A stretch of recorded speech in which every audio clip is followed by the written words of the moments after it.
దేవుని బిడ్డలందరికీ ఈ ఉదయకాలపు శుభములు వందనాలు తెలియజేస్తూ ఉన్నాను. దేవుని వాక్యాన్ని మనం చదువుకుందాం. యోహాను రాసిన ప్రకటన గ్రంథం 2వ అధ్యాయము 5వ వచనం. నీవు ఏ స్థితిలో నుండి పడితివో అది జ్ఞాపకము చేసుకొని మారు మనస్సు పొంది ఆ మొదటి క్రియలను చేయుము. అట్లు చేసి నీవు మారు మనస్సు పొందితేనే సరి.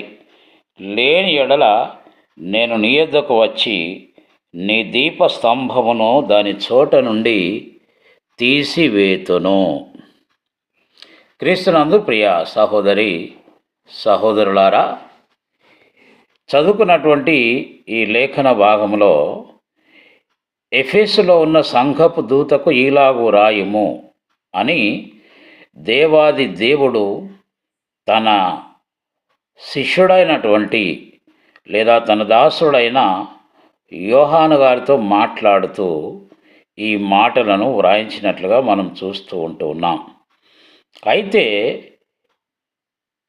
ఇక్కడ మనం గమనించినట్లయితే 4వ వచనంలో, మొదట నీకుండిన ప్రేమను నీవు వదిలితివని నేను నీ మీద తప్పు ఒకటి మోపవలసి ఉన్నది. సంఘానికి వ్రాస్తున్నాడు. సంఘం అంటే ఏదో 4 గోడలు పైన కప్పున్నటువంటి భవనం కాదండి. యేసుక్రీస్తు రక్తంలో కడగబడినటువంటి లేదా యేసుక్రీస్తు చేత కొనబడినటువంటి విశ్వాసుల సమూహమే సంఘం. అయితే ఇక్కడ సంఘముతో మాట్లాడుతున్న మాట ఏంటంటే, నీవు ఏ స్థితిలో నుండి పడితే అది జ్ఞాపకము చేసుకొని మారు మనసు పొందాలంటున్నాడు. నిజమే, మనం ప్రభుని అంగీకరించినటువంటి ఆ సమయంలో మన స్థితిగతులు ఎలా ఉన్నాయి అని మనం ఆలోచన చేసుకోవాలి.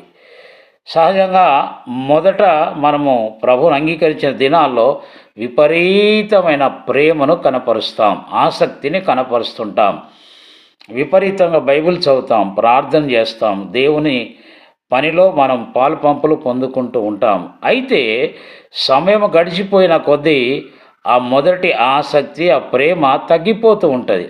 అందుకే ఇక్కడ ఏమంటున్నాడు అంటే, మొదట నీకున్న ప్రేమను వదిలిపెట్టావు అంటున్నాడు.